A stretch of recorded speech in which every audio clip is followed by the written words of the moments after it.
Kwa majina naitwa Moses, ni mzaliwa wa mkoa wa Mbeya. Nina umri kwa sasa wa miaka takribani 40. Ningependa kushare simulizi yangu hii kwa wanamume wenzangu ambao wanaweza pia wakanishauri na kitu gani ambacho watajifunza katika simulizi ambayo mimi ilinitokea. Ilikuwa mnamo mwaka kama miaka 10 hivi nyuma. Siku moja katika upambanaji wa maisha, hali ilikuwa ni ngumu sana kimaisha, lakini nilikuwa nimekwisha oa na nimezaa mtoto wangu mmoja.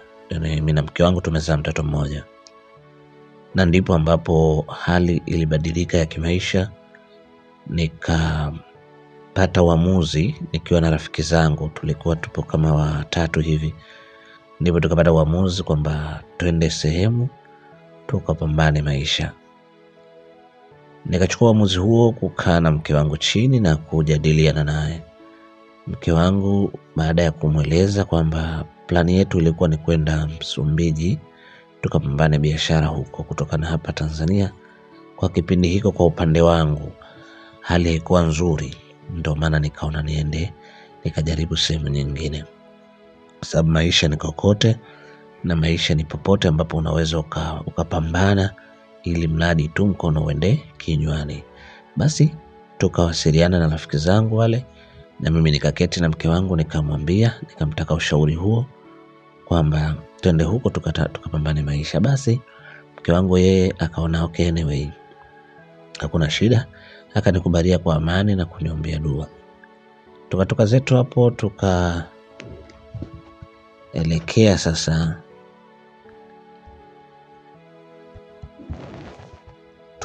zetu Msumbiji.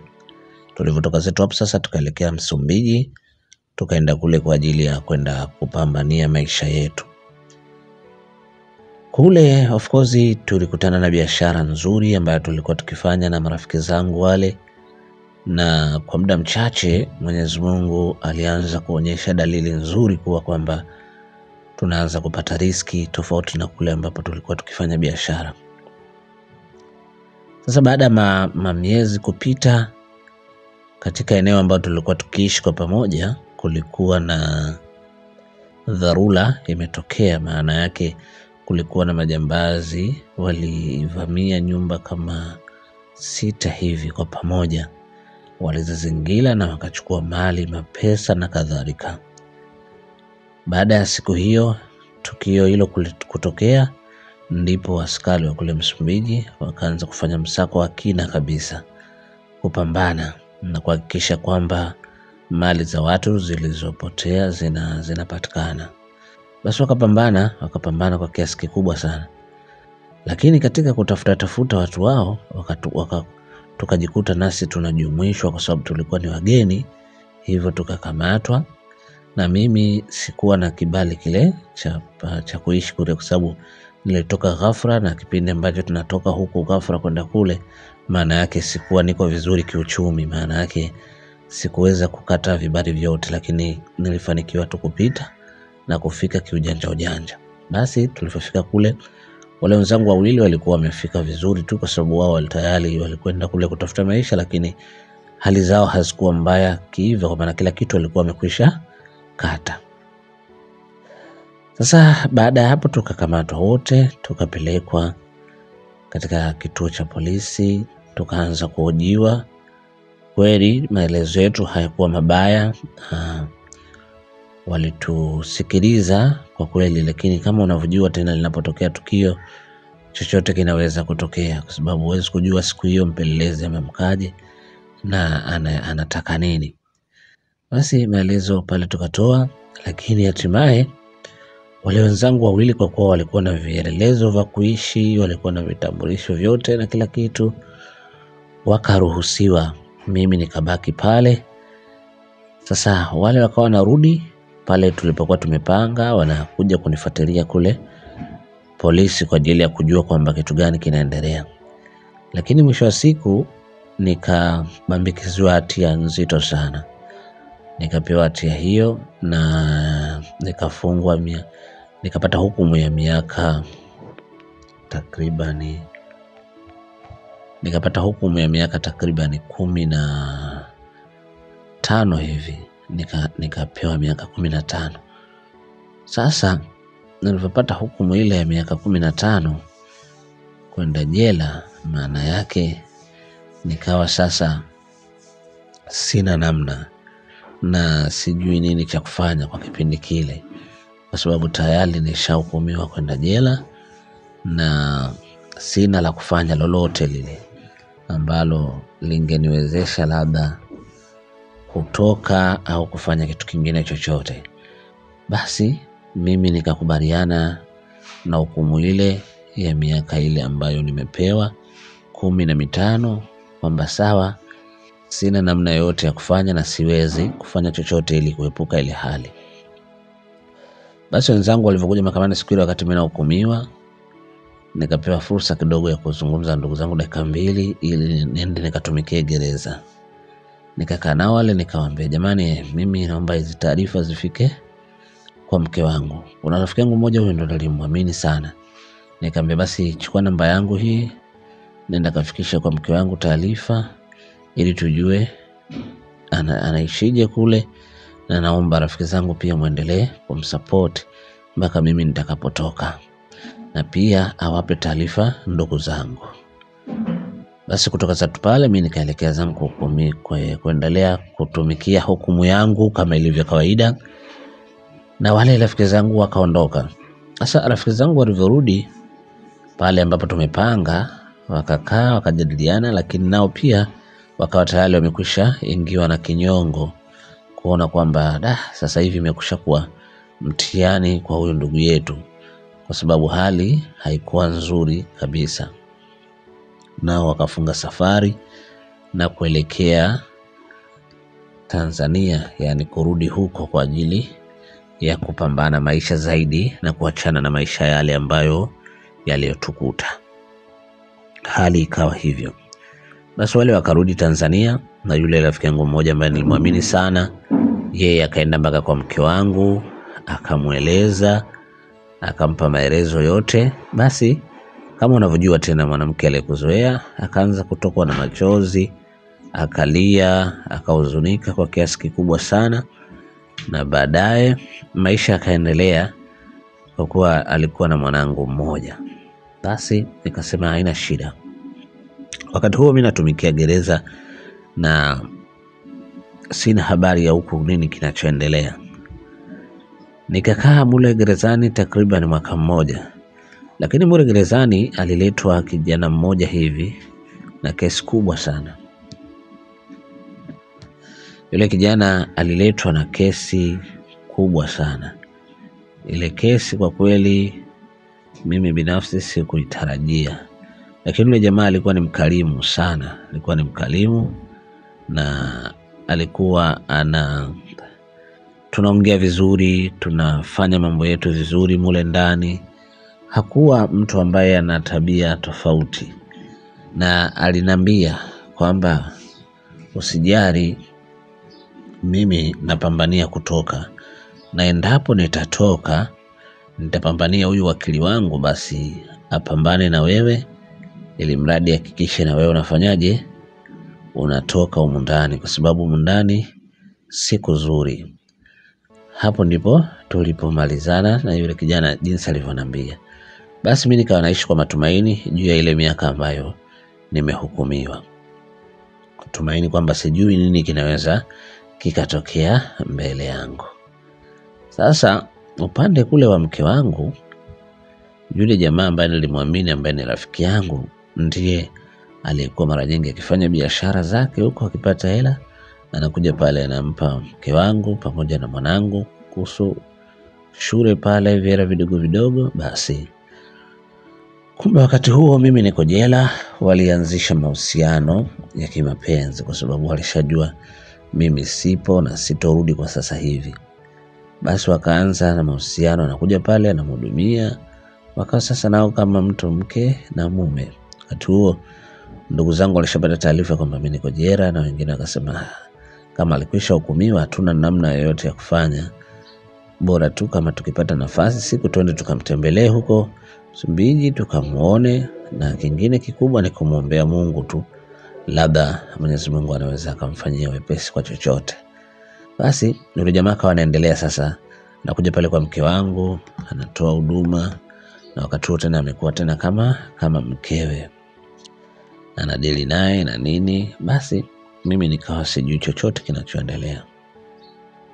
Sasa yule rafiki yangu wa mule jela, baada ya kunipa matumaini kwamba yeye anapambana na wakili wake, na wakili wake pia anampambania ili atoke, ila akishatoka ameniahidi kwamba atamtumia yule wakili wake kuhakikisha hii kesi yangu, kwa sababu nimemuelezea kwamba mimi nimesingiziwa na sijahusishwa, yani sijahusika kwa lolote lile katika haya ambayo yamejitokeza. Kwa hiyo kwa upande wangu mimi sina hatia yoyote, ila tu kutokana sikuwa na vielelezo vya kuishi, hivyo nikaonekana ni mmoja wa wahalifu, na yule siku hiyo alikuwa na hukumu mbaya.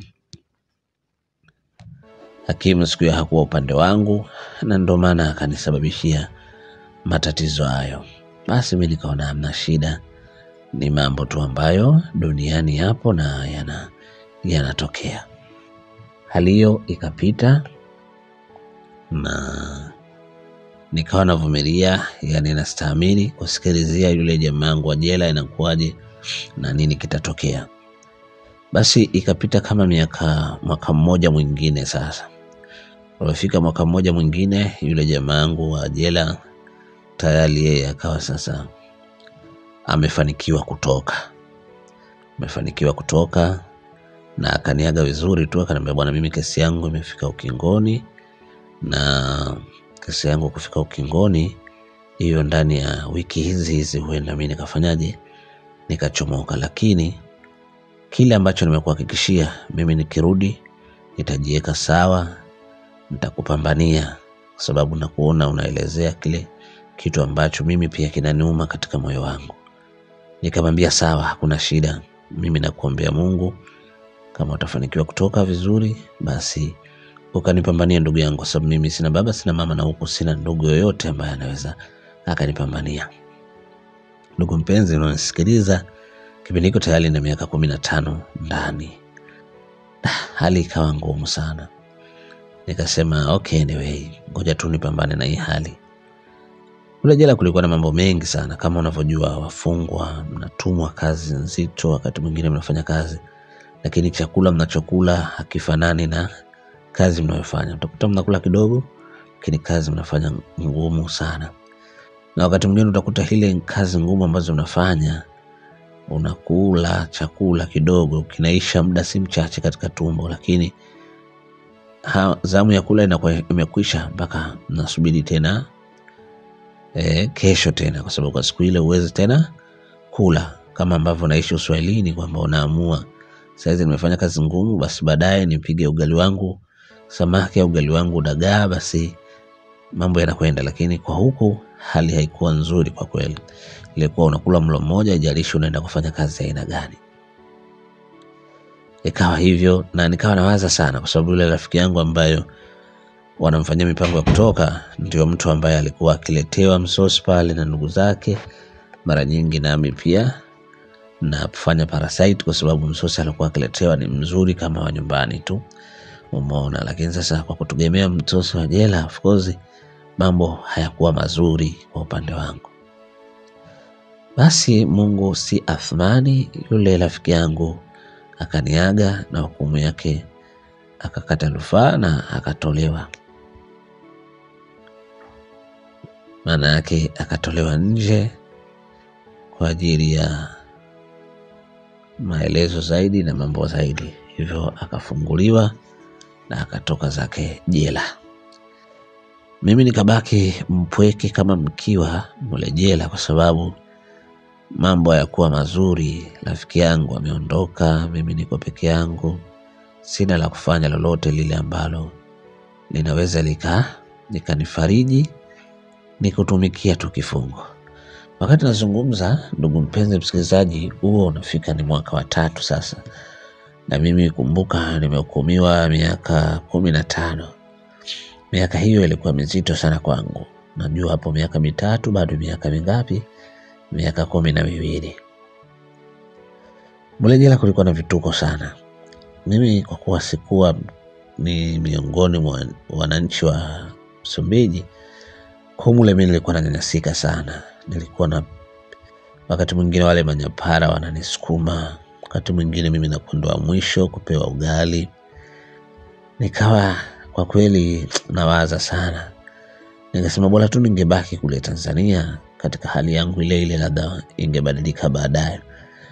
Lakini nafikiria tena, nasema haikuwa dhamira yangu kukutana na jambo kama hili huku, lakini dhamira yangu mimi ilikuwa ni kupambana na kufikia hatua ambayo nakusudia naweza nikakwamua familia yangu. Lakini nikajikuta nimeingia katika shimo, lakini nikalipokea hilo kwa kujua kwamba hiyo ni kudra na Mungu ndiye anayepanga kila kitu. Nikastahimili katika hilo ambalo nilikuwa nikifikiria, na nikastahimili manyanyaso ya wafungwa wenzangu pale gerezani. Lakini nikasema ipo siku tu Mwenyezi Mungu atanihurumia na nitapata huruma yake, na nadhani nitafarijika kwa sababu ni miongoni mwa safari za maisha. Nikasema sawa. Basi ikapita mwaka mmoja hivi.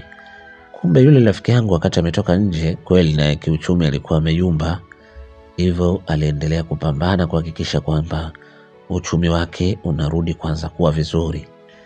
Akapambana huku katika kichwa chake alikuwa akiniwaza mimi jinsi gani anaweza akanipambania ili nipate kuchomoka. Mimi nikasema sijui chochote kinachoendelea, lakini yeye dhamira yake ilikuwa ni hiyo. Baada ya mwaka, siku moja nikasikia naitwa jina fulani, nikatoka. Naitwa jina langu, nikatoka. Nilipotoka nikaambiwa nenda pale. Nilipokwenda pale nikatoa maelezo yangu mazuri tu, nikatoa nikawaelezea kitu gani kipo, kitu gani hakipo, kitu gani kiko hivi. Wakachukua maelezo yangu yote kwa ujumla, na yale maelezo niliyatoa kwa hisia na kwa kina sana. Yule aliyekuja kushika jalada langu kwa mara ya pili alinisikiliza na kuangalia ile hukumu yangu ambayo nimehukumiwa, na kanioji unatokea wapi? Nikamwambia mimi natokea Tanzania, nimekuja kutafuta huku. Basi ikawa hivyo, wakachukua maelezo yangu, kisha nikarudi katika gereza. Nikafika kule gerezani, nikaingia zangu, sikujua nini kinachoendelea. Baada ya siku nikapakizwa kwenye gari, nikapelekwa tena mahakamani.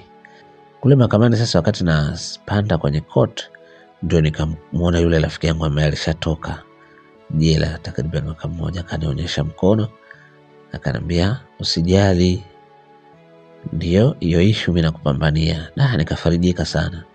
Nikaona huyu ni the best friend, kwa sababu ni rafiki ambaye ana maumivu nilokuwa nayo mimi, kwamba anaumia na mimi kupata mateso haya ambayo mimi nayapata. Nikasema okay, anyway, Mungu ni mwema na siku moja tu nitafanikisha kile ambacho mimi nilichokuwa nakikusudia. Nikakaa, baada ya kusimama kwenye koti pale nikajielezea kadri ambavyo nimeweza, wakachukua statement yangu vizuri kabisa, wakanisikiliza na nini. Basi baada ya hapo wakanirudisha tena kwenye karandinga, nikaondoka. Nikarudi zangu kule jela tena. Sasa nilivorudi jela tena nikakaa takriban kama wiki moja hivi ama 2 kasoro, ndipo sasa nikarudishwa tena mahakamani. Ile siku narudishwa sasa, yule rafiki yangu kule nikamkuta na nikatetewa pale. Baada ya hapo nikajikuta nafunguliwa, natoka zangu jela. Ndugu mpenzi msikilizaji, yule rafiki yangu wa kule Msumbiji tulikutana jela, akanichukua tukaenda mpaka nyumbani kwake. Tumefika nyumbani kwake, alifurahi sana. Siku hiyo alimwambia mkewe aandae vitu mapochopocho pale, makuku na nini, nyama choma na nini, kama kapati fulani hivi. Kwa sababu kweli nilijisikia faraja sana, na sikutegemea kupokelewa na mtu ambaye hanijui familia yangu na nini, lakini amenipambania kana kwamba ni ndugu yangu. Mimi nikasema okay, hili imekaa vizuri. Lakini pia nikamwomba sana Mungu ambariki yule bwana, kwa sababu ni bwana ambaye alikuwa na imani kubwa sana, na bwana ambaye alionyesha moyo wake kwa hali zote kuhakikisha kwamba mimi pia nakuwa ndani ya amani. Basi kutoka zetu pale tukakaa. Baada ya muda huo tukafanya ile party, kisha akanikaribisha nikalala. Usiku ule nilijisikia vizuri sana. Usingizi wangu ulikuwa mzuri kweli. Nililala usingizi wa faraja kwa kweli, kwa sababu nilihisi kabisa kila tatizo langu limekwisha. Kitendo cha kuwa huru tu, nilihisi kwamba kila tatizo langu limekwisha kabisa. Nikalala usiku ule. Ndugu mpenzi msikilizaji, kumbe huku yule rafiki yangu tayari amejimilikisha yule mke wangu kuwa kama mke wake, na katika muda ambao wamekaa wamepata mtoto mwingine. Unaona, wamepata mtoto mwingine, lakini mke wangu inaonekana akaenda kwao kule akatoa maelezo tofauti na mimi kusema niko jela. Umeona, baadhi ya ndugu zake aliwaambia kweli bwana amefungwa, lakini wengine akawaambia bwana mimi tumetengana. Kwa hiyo alikuwa atoi maelezo yaliyonyooka kwa baadhi ya ndugu zake. Wale ndugu zake wa ndani kabisa ndio aliwaambia mimi jamaa amefungwa, kwa hiyo sijui atarudi lini na sina msaada kushoto wala kulia. Na wakati huo yule jamaa wangu sasa akawa anatafuna mzigo ule, tayari anamjimilikisha. Wakatoka pale nilipokuwa nimewekeza, yeye akatoka wakaenda kupanga sehemu nyingine. Hali yao ikawa hivyo. Kwenda kule wakapata mtoto mwingine mmoja, baada yule wa kwangu wakapata mtoto mmoja. Umeona, yule mtoto akawa wa yule rafiki yangu, kwa maana amezaa na mke wangu. Sasa unaona, mimi sijui lolote, niko kwa ujamaa sasa alonitoa huku kunipambania mpaka kunitoa, sijui chochote kinachoendelea huko.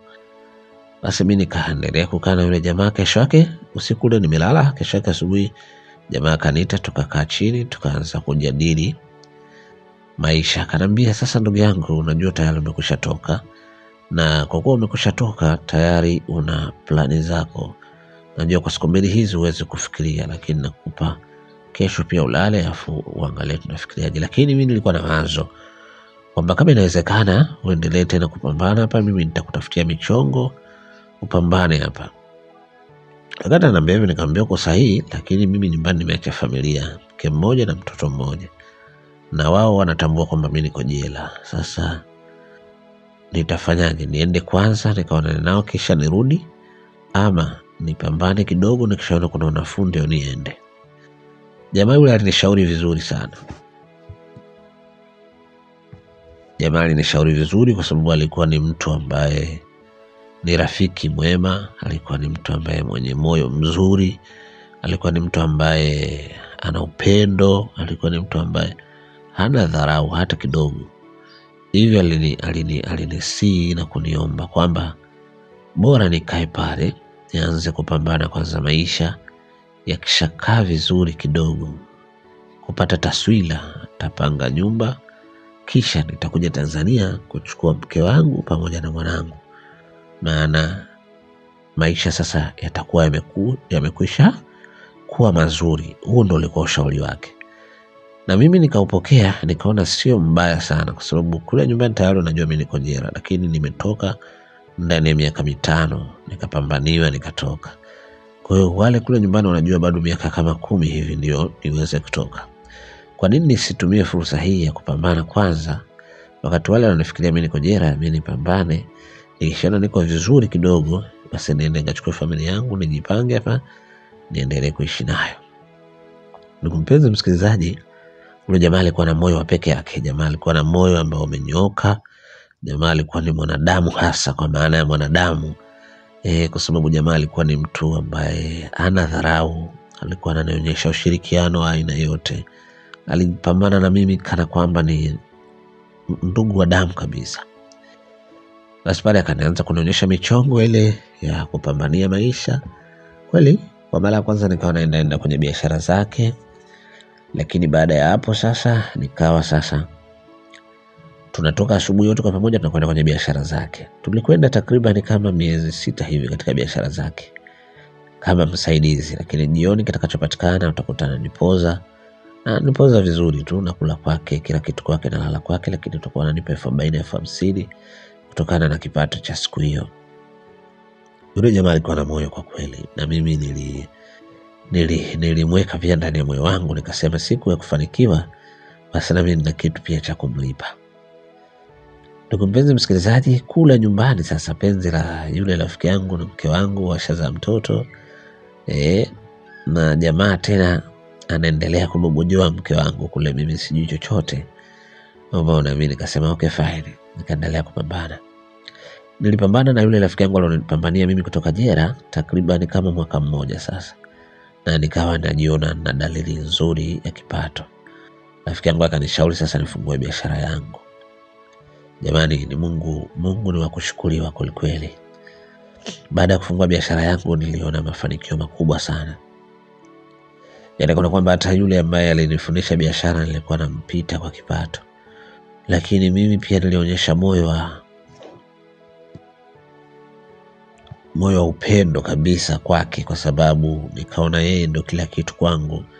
Hivyo hata mimi nikiwa napata faida kubwa, na wakati mwingine huwa nammegea faida, ama wakati mwingine nachukua mali nampa yeye mzigo ili aendelee kupata zaidi. Jamaa sio kwamba alikuwa hapati, lakini mimi nilikuwa napata mara 3 zaidi yake, kwa sababu Mungu alianza kunionyesha nuru ya uvumilivu. Nikawa napata, lakini pia nikawa jamaa hana chuki, na mimi nikaona nimmegee katika sehemu ya faida yangu, kwa sababu ile ni sababu ambayo yeye ndiye alinisababishia iwe hivyo. Nikasema hakuna shaka yote. Basi tukawa tunafanya biashara. Sasa ilikuwa ni siku ya Jumapili, tuko nyumbani tumepumzika. Tukaanza sasa tukaanza kushauriana. Akaniambia naona rafiki yangu sasa hivi uko vizuri na mambo yako mazuri, sasa ni wakati sasa huu wa kwenda kuchukua familia yako uje nayo kuishi. Nikamwambia ni jambo jema uliniambia, hata mimi pia nilikuwa nikifikiria kwenye kichwa changu. Akaniambia naam, sasa inabidi ufanye pasipoti yako pa vizuri na kila kitu chako uandae hapa, ili uende ukaicheki familia yako, ukae huko hata mwezi, then utarudi na familia yako hapa kwa ajili ya kuandaa maisha. Mimi nikamwambia ni jambo zuri rafiki yangu, na nimetokea kupenda mawazo yako, basi wewe mimi ndugu yangu lazima niende nikacheki familia. Wakati huo sina wazazi, umeona, nikacheki familia na then nirudi. Ndugu mpenzi msikilizaji, wakati huo rafiki yangu kule penzi na mke wangu ndo limenoga, na wanajua huyu mwamba sio wa leo sio wa kesho. Mimi nikasema haya, hamna shida. Basi ikafika kama wiki moja, nikaandaa zawadi nyingi sana na zagazaga pale, kwa sababu miaka 5 ni mingi. Nikahisi mwanangu atakuwa ni mkubwa kidogo, nikasema sijui nimnunulie nini. Nikamchukulia baadhi ya vitu, na mke wangu pia nikachukua vitu vya surprise, na kuanza kufunga safari kurudi nyumbani Tanzania kwa ajili ya kwenda kukutana na familia yangu. Basi moja kwa moja nikala pipa. Kipindi hicho niko mtamu, ila nayo nikala zangu pipa pale, nikarudi zangu Tanzania. Siku ya kwanza nilifika pale Tanzania, moja kwa moja nikachukua kebu pale taxi, nikaelekea zangu katika ule mtaa ambao nilikuwa nikiishi. Kwenda pale watu walinishangaa sana, huyu aliotoka jela mbona amenenepa na rangi nzuri. Katika ile nyumba nilopanga nilikuta baadhi ya wapangaji wapo, wakanifurahia sana, wakacheka, wakafurahi. Wakasema tumesikia umefungwa miaka 15, mbona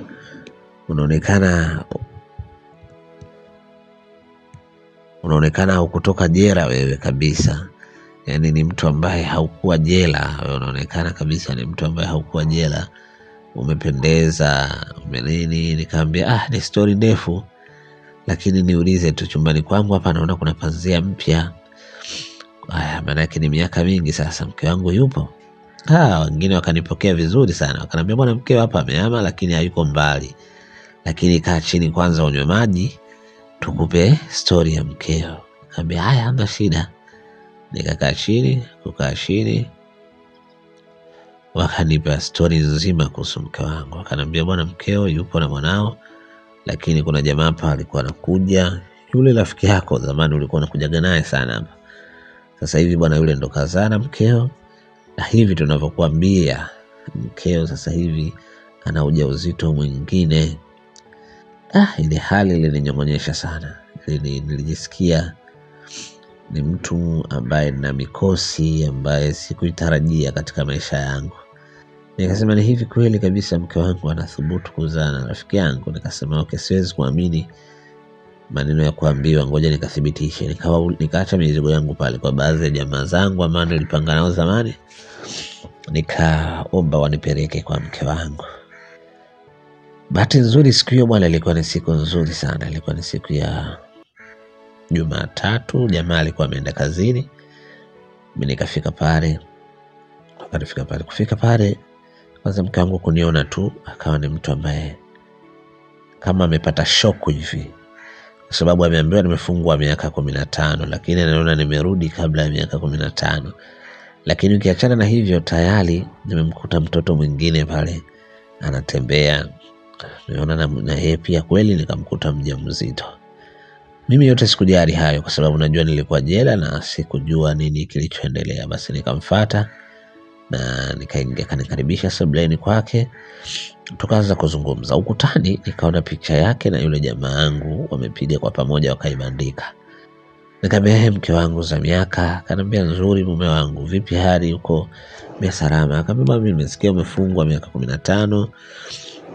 Nikamwambia ni kweli. Tukaongea sana. Akaniambia mwanao ndo huyo. Mwanangu akanikumbatia. Yule mtoto wa kwake mwingine mimi hanifahamu kwa sababu amezaa na yule jamaa. Kwa hiyo nikamuita, sikuonyesha ubaguzi, nikamsalimu. Nikamwambia nipe habari mke wangu.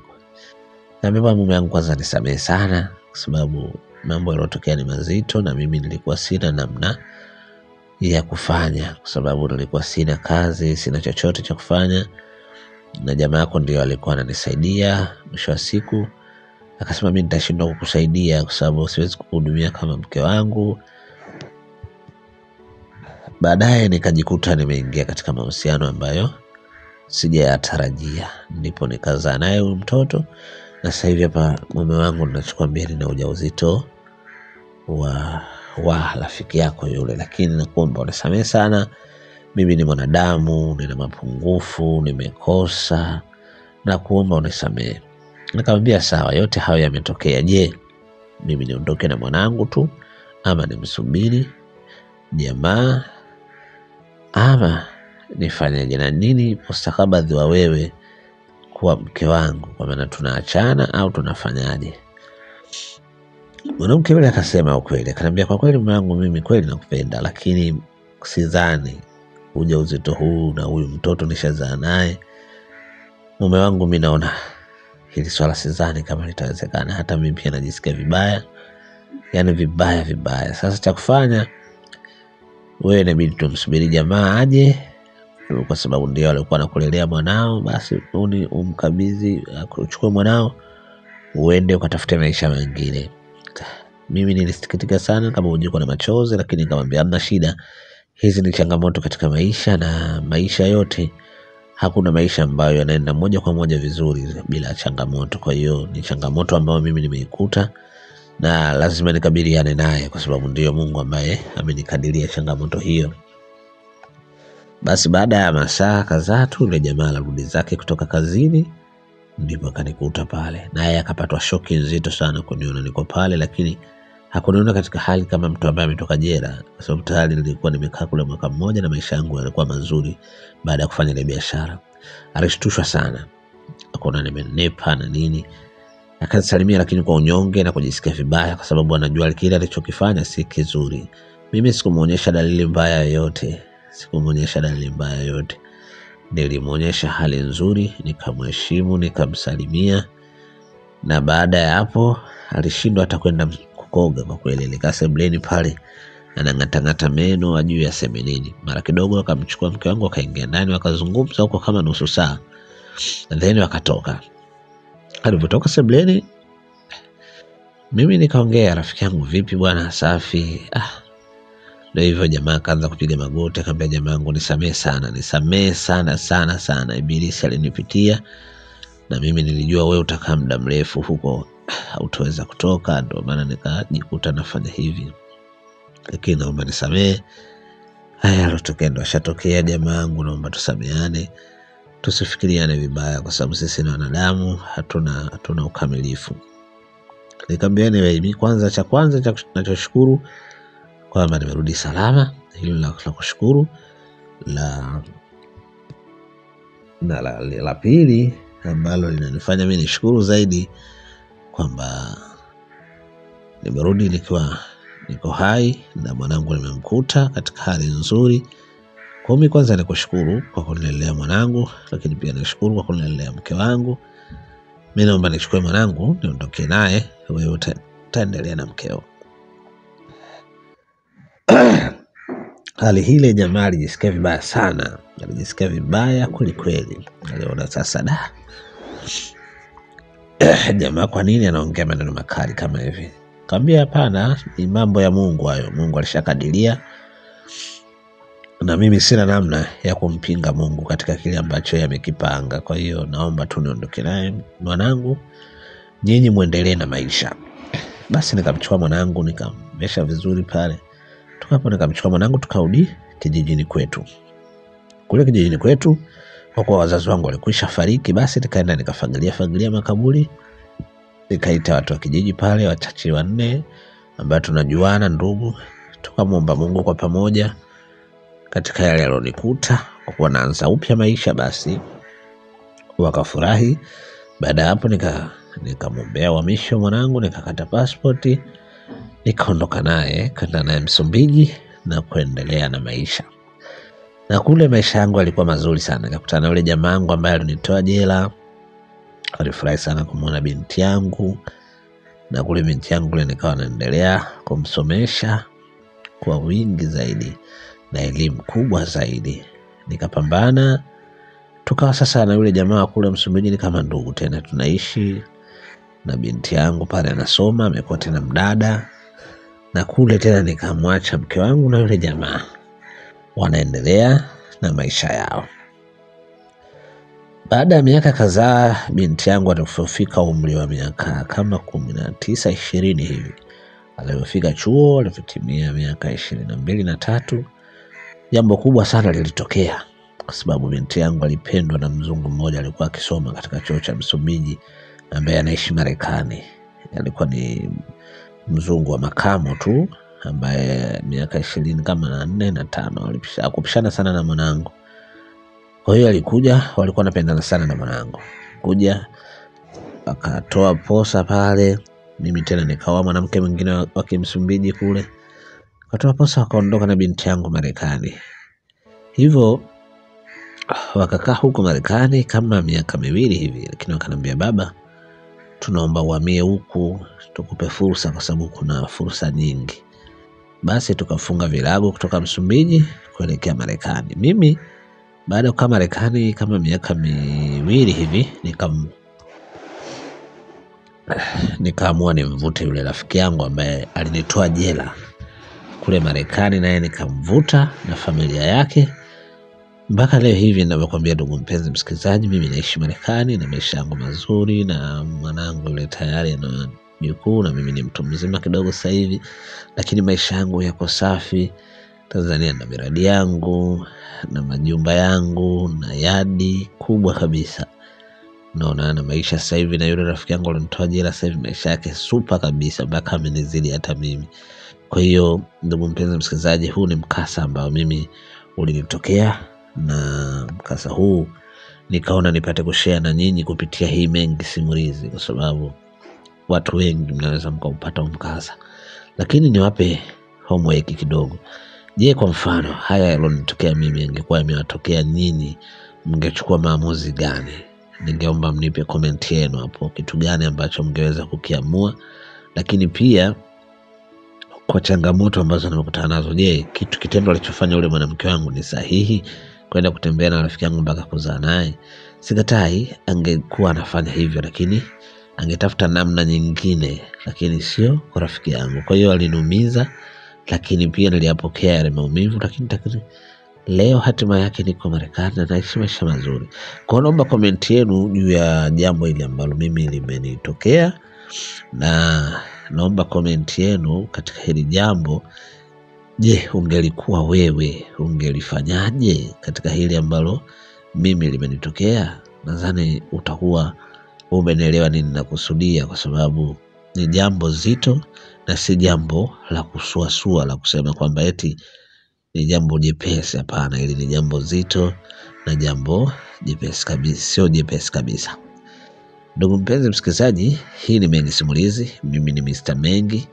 Nimenukuu maelezo ya huyu bwana ambaye yaliyomtokea haya juu ya maisha yake, kama ambavyo amenisimulia nami nimeandika na kukusimulia wewe tena, maana yake tupate kujifunza katika hili ambalo lilomtokea huyu. Lakini nikukumbushe tu, kama ndio mara yako ya kwanza kujiunga katika channel yangu, na kuomba ukliki button nyekundu iliyoandikwa subscribe ili uwe wa kwanza kupata video zangu. Lakini pia na kuomba sana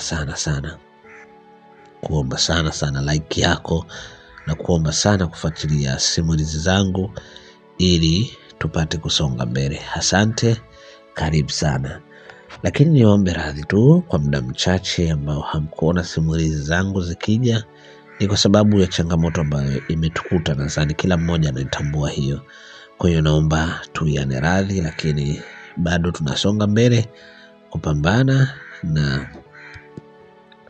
tunaendelea kupambana. Nadhani kila kitu kitakaa sawa. Asante, sina mengi zaidi, karibuni.